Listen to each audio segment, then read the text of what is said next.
Assalamualaikum warahmatullahi wabarakatuh.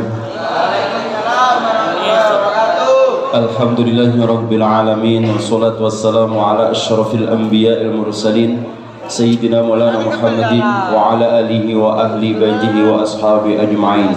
Qawlu subhanaka la ilma lana illa ma 'allamtana innaka antal alimul hakim. Amma ba'd. Hadratil muhtaramin, para alim, para ulama, sesepuh bini sepuh segenap Bapak Ibu dan guru yang hadir saat ini, dan semua siswa-siswi SM Maryam kelas 10, 11, 12 yang insyaallah calon-calon pemimpin dunia, calon-calon imam Masjidil Haram, dan insyaallah kita yang hadir saat ini beserta anak turun kita, moga-moga menjadi calon-calon penghuni surganya Allah Subhanahu wa taala. Amin ya rabbal alamin. Mari kita awali dengan baca doa thalabul ilmi, moga-moga diberikan oleh Allah Subhanahu wa taala ilmu yang bermanfaat, ilmu yang barokah, ilmu yang mengantarkan kita semuanya selamat dunia sampai akhirat. Amin ya rabbal alamin. Bismillahirrahmanirrahim. Allahumma anfa'na bima 'allamtana wa 'allimna ma yanfa'una wa zidna ilman nafi'a. Al-Fatihah. A'udzu billahi minasy syaithanir rajim. Bismillahirrahmanirrahim. Alhamdulillahi rabbil alamin, arrahmanir rahim, maliki yaumiddin. Iyyaka na'budu wa iyyaka nasta'in. Ihdinas siratal mustaqim, siratal ladzina an'amta 'alaihim ghairil maghdubi 'alaihim waladdallin. Amin. Surat Asy-Syir. Allahumma shalli ala Muhammad wa ashili zalimin bil zalimin. Allahumma salli ala sayyidina Muhammad wa ashili zalimin bil zalimin wa akhrijna min bainihim salimin wa ala alihi wa sahbihi ajma'in. Allahumma shalli ala sayyidina Muhammad. Kita buka kitab Safinatun Najah pada 4 hal kemarin yang membatalkan wudu. Sekarang yang keempat. Bismillahirrahmanirrahim. Qala al-musannifu wa nafa'ana bi'ulumihi fid dharaini. Amin. Ar-rabi'u utawi kaping 4 iku masuk kubulil adami, iku masuk kubulil adami, gepok menyentuh dalam ngarepe anak putune Adam, au halqati utawa gepok menyentuh bundere duburihi dalam burine anak putune Adam, bibat nirohati kelawan batine batin jero rohati epe-epe, bibatni rohatin lawan batine epe-epe, au butunil asabi'i utawa kelawan piro-piro batine piro-piro driji. Oke. Yang membatalkan wudu yang keempat menurut kitab Safinatun Najah, menyentuh kemaluan. Tahu kemaluan ya? Tahu. Sudah tahu? Ya wes, nyatek kok tak tutur. Menyentuh kemaluan depan, menyentuh kemaluan depan dari manusia atau bulatan lubang anus, gak ngerti mana yang ngerti gua tak tutur atau bulatan lubang anus dengan bagian dalam telapak tangan, dengan bagian dalam telapak tangan atau bagian dalam jari-jari tengah, atau bagian dalam jari-jari tengah. Ini menurut Imam Syafi'i, jadi menyentuh kemaluan Jawa Tengah, ya Jawa Tengah bagian depan maupun belakang, kok menyentuh telapak dengan telapak tangan ini tanpa ada penghalang apapun, maka hukumnya wudunya batal. Oke, bagaimana alasan selanjutnya? Kita lihat pesan-pesan berikut ini. Dawuhe Kanjeng Nabi, man masa farjahu falyatawaddo. Sopo sing menyentuh farjinya, alat kemaluannya, maka dia wajib wudu, mandi, wudu. Ini umumnya disepakati oleh mazhabnya Imam Syafi'i yang hati-hati, dan rata-rata emang umat Islam di Indonesia, khususnya Nahdliyin atau NU, Nahdlatul Ulama, umumnya mengikuti pendapat ini, dalam artian menyentuh kemaluan dengan epek-epek, dengan yang dalam ini ya, yang warna putih ini langsung, maka hukumnya batal wudunya. Oke, nanti di akhir jika cukup nanti saya sampaikan terkait dengan mazhab yang lainnya. Menurut Imam Syafi'i ini dalam kitab Safinatun Najah membatalkan wudu dengan syarat sebagai berikut. Membatalkan wudu dengan syarat sebagai berikut. Yang pertama, menyentuh dengan telapak tangan ini. Ya, pertama itu menyentuh dengan telapak tangan. Maksudnya bagaimana? Daerah yang tertutup, tidak usah tulis, tidak apa, dengarkan yang bagian penjelasan ini. Daerah yang tertutup ketika dua telapak tangan ditempelkan dengan sedikit menekan sehingga menyentuh dengan pinggir telapak tangan bagian antara dua jari atau dengan selain telapak tangan, maka tidak batalkan wudhu. Jadi menyentuh dengan ini ya, ini dipepet ini. Nah, menyentuh ini itu tidak batal wudhunya. Tapi kalau menyentuh dengan epek-epeknya ini, maka menjadi batal wudhunya. Understand? Yes. Yang kedua, yang disentuh adalah kubul dan lingkaran dubur. Kubul itu yang di depan, dubur itu yang di belakang. Nah, menyentuh itu, mohon maaf kalau yang laki-laki, batang zakar pada laki-laki. Batang, tahu batang ya? Selang. Ya, selang itu mau sentuh dengan bagian ini, itu hukumnya batal. Kata mohon maaf yang perempuan, pertemuan dua bibir Mrs. V, bukan Mr. Mrs. V.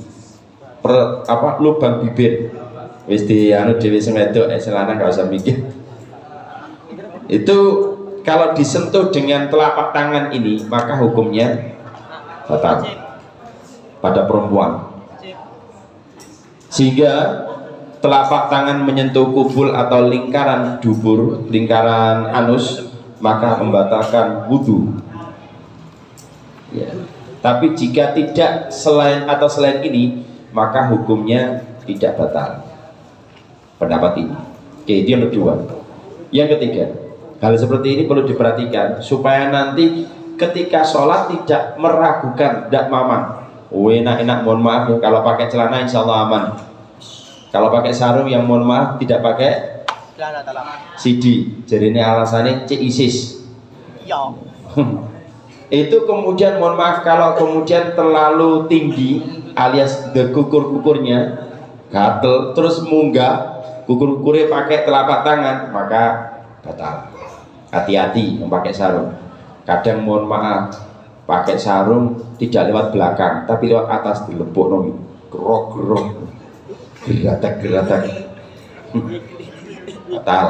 Kalau menyentuh dari batal. Yang ketiga, yang disentuh adalah kubul dan lingkaran dubur manusia. Yang disentuh adalah kubul dan lingkaran dubur manusia.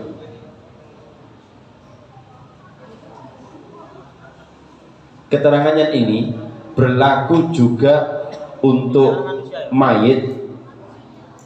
Berlaku juga untuk mayit. Kalau menyentuh mayit dan kena dubur atau kubulnya, juga berlaku membatalkan wudhu. Termasuk lagi yang menyentuh itu adalah, atau yang disentuh itu adalah kemaluannya, mohon maaf, impoten. Impoten gak iso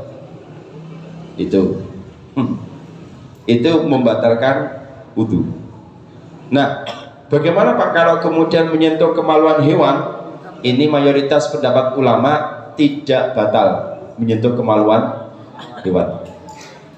Nah, lain lagi kalau nanti menyentuh kemaluan hewan sampai terangsang sampai mohon maaf mengeluarkan air sperma, saking nemeni, buat tingkat tinggi, nyentuh hewan tok langsung kenyang. Langsung mosek, wah ini tingkat tinggi, kakean sing didelok. Ya, saya kemarin bahas masalah pernikahan di kelas 12 berapa? 2. Wah, rawami. Sing turu melek-melek, sing melek-melek. Yang keempat, tanpa penghalang antara telapak tangan dan farji. Tanpa penghalang antara telapak tangan dan farji. Bagaimana kalau ada penghalang? Udah bohong. Ini ada penghalang, tidak apa-apa. Plastik gitu ya, udah bohong. Karena pakai penghalang. Oke. Termasuk ini tambahan terkait keterangan ini ya. Bagaimana Kak? Mohon maaf ya. Ada kecelakaan kereta api nabrak seorang pengendara sepeda motor, terus sampai tubuhnya itu berhamburan. Ternyata katakanlah Koko menemukan barangnya wong lanang gimana? Hanya menemukan itu. Lego. Cekel. Batal. Ya, kejadian. Ya, mohon maaf nih ya. Ada loh, gara-gara perselingkuhan itu sampai, mohon maaf ya, dan jangan ditiru. Yang panjang dipotong karo sing lanang pedot. Potong, wah gara-gara iki gara selingkuh, potong tel. Ya kayak salah apa-apa. Mau bisa dipotong, nggak usah gitu ya. Dan laki-laki nggak usah selingkuh lah. Ngomong terus terang kepada yang perempuan, dek, ya pokoknya aku nikah mana? Nah ini oleh silakan. Ini gak oleh ojo macem. Timbangannya di soalnya dipotong sambungannya angel. Ya, wis dipotong sambungannya angel. Wis nek dipotong, dioperasi, dijahit. Engko nek digawe medeni. Bisa potong nang jero ya belai. Wes, mari guyon. Ya, itu ya. Jadi kalau menemukan potongan itu, maka juga batal. Potongan. Oke. Sekarang pendapat dari 4 mazhab bagaimana?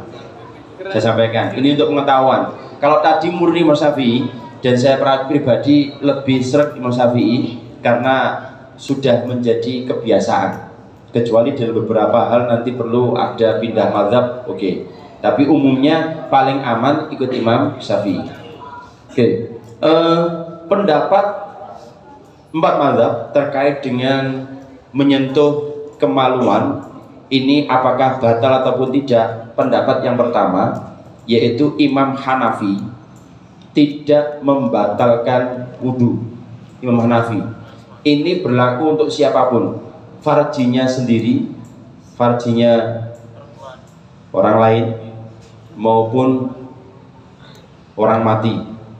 Ini memang menyentuh kemaluan siapapun, itu tidak batal menurut pendapatnya Imam Hanafi. Kok boleh? Ya, memang ada kejadian seperti ini. Dalam riwayat, Kanjeng Nabi ketemu dengan, mohon maaf ya, orang yang uwireng, terus kemudian tanya kepada Kanjeng Nabi, ya Rasulullah, saya tadi setelah wudhu, terus mohon maaf menyentuh kemaluan. Nabi melihat koyoi orang ini wis kulitnya hitam, mohon maaf ya, terus kemudian koyane jarang banyu, jarang air.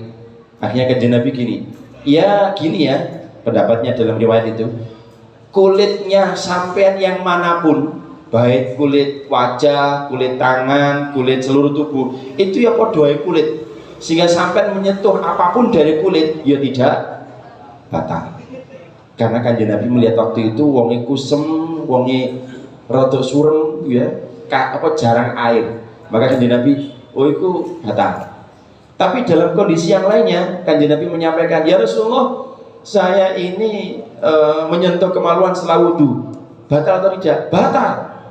Kenapa? Yang dilihat adalah wajah-wajah bersinar, kayak Syekhinal Kiram Samsuri sama Syekhinal Kiram Pak Chandra, dan sebelahnya Bapak kita yang ganteng, kacamata mirip saya. Itu nih wajahnya koyok-koyok seperti itu, dalam artian bening, kayak di belakangnya Pak Budi yang beliau. Itu Kanjeng Nabi menyampaikan, loh gimana batal? Karena Kanjeng Nabi melihat bahwa dia banyak air.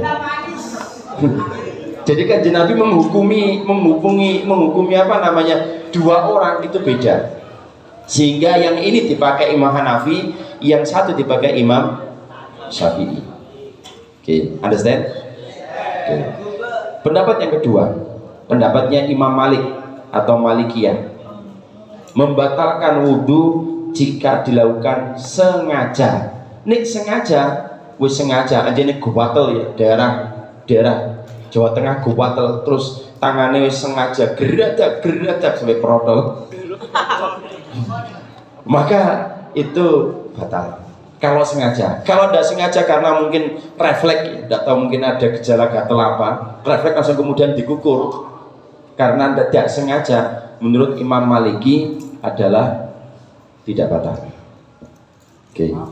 Nah, menurut Imam Syafi'i mutlak batal beserta Imam Hambali. Imam Hambali itu muridnya Imam Syafi'i, karena podo sepet guruan atau gurune, maka batal, mutlak batal. Oke, itu ya. Nah, sekarang terkait dengan mayit, ini ada yang mengatakan batal, ada yang tidak. Kenapa dikatakan batal? Kalau sejenis itu adalah hukumnya batal. Kalau beda jenis itu hukumnya apa namanya? Tadi yang sejenis itu batal, yang tidak sejenis itu apa namanya? Mohon maaf, yang sejenis tidak batal, yang lawan jenis batal. Ada yang mengatakan, loh, orang yang mati itu tidak terkena hukum, baik orang yang hidup. Sehingga mohon maaf ya, orang mati itu disamakan dengan ya kayu, sehingga menyentuh orang yang mati walaupun beda ataupun sama jenis itu tidak batal. Kalau sama jenis otomatis, asal tidak menyentuh area itu. Tapi koyoe, kalau bagi yang memandikan itu rata-rata umumnya pasti menyentuh area bagian tengah. Bagi yang mandikan khusus, kalau bagian singgu yang tok ya tidak, biasanya ke Pak Mudin. Nah, cuma kalau kemudian memandikan orang mati, saya pesen tolong ojo nemen-nemen. Kenapa? Karena orang mati itu sangat amat sensitif. Jadi disentuh dengan pelan itu aja kroso. Apa maneh digeradak-geradak mbek kasake apa jeding. Oh tambah loro kabeh. Intinya pokoknya disentuh pelan pun terasa. Apa maneh dengan sentuhan yang sangat kasar. Itu ya. Ini berbagai macam mazhab supaya kalian semuanya paham kapan bisa batal, kapan tidak batal. Oke, itu moga-moga menjadi ilmu yang bermanfaat, ilmu yang barokah, sehingga nanti kalian ketika bertemu dengan jamaah, bertemu dengan umat itu bisa jawab. Pak, kayak iso jawab Pak, bagaimana Pak? Lah, YouTube saya aja dudono. Wis, monggo jenengan tinggalin iki nggih. Kula nggih ningali sarang-sarang, pinter sampean. Termasuk yang meng-share video saya, YouTube saya ini, ganjarannya podo mbek saya menerangkan. Hebat kan? Sampeyan gak usah mikir, gak usah menelaah kitab, gak usah literatur anu, sampeyan nge-share tok. Itu loh ganjarannya podo. Mikire beda tapi ganjarannya podo. Oke, moga-moga manfaat, barokah dunia sampai akhirat, dan moga-moga ilmu kita mendapatkan ridho dari Allah Subhanahu wa taala, dan moga-moga SMA Maryam tambah barokah, tambah jaya, dan moga-moga muridnya tambah banyak soleh dan solehah. Amin ya rabbal alamin. Al-Fatihah. A'udzu billahi minasyaitonir rajim. Bismillahirrahmanirrahim. Alhamdulillahi rabbil alamin. Arrahmanir rahim. Maliki yaumiddin. Iyyaka na'budu wa iyyaka nasta'in. Ihdinas siratal mustaqim. Siratal ladzina an'amta 'alaihim ghairil maghdubi 'alaihim waladdallin. Amin. Astaghfirullah Rabbal baraya. Astaghfirullah minal khataya.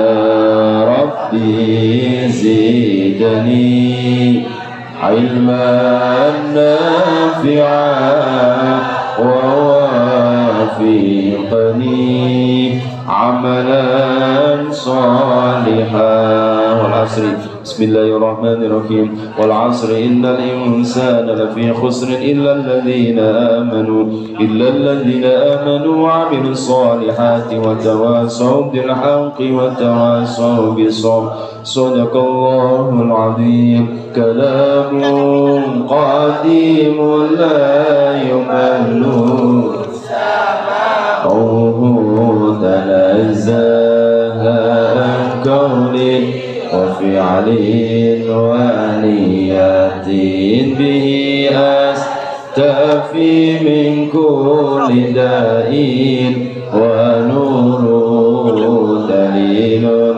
في قلبي عند جهلي وحيرتي فيا ربي متعني بسري حروفه ونوّر به قلبي وسمعي ومقلاتي. كفرة المجلس.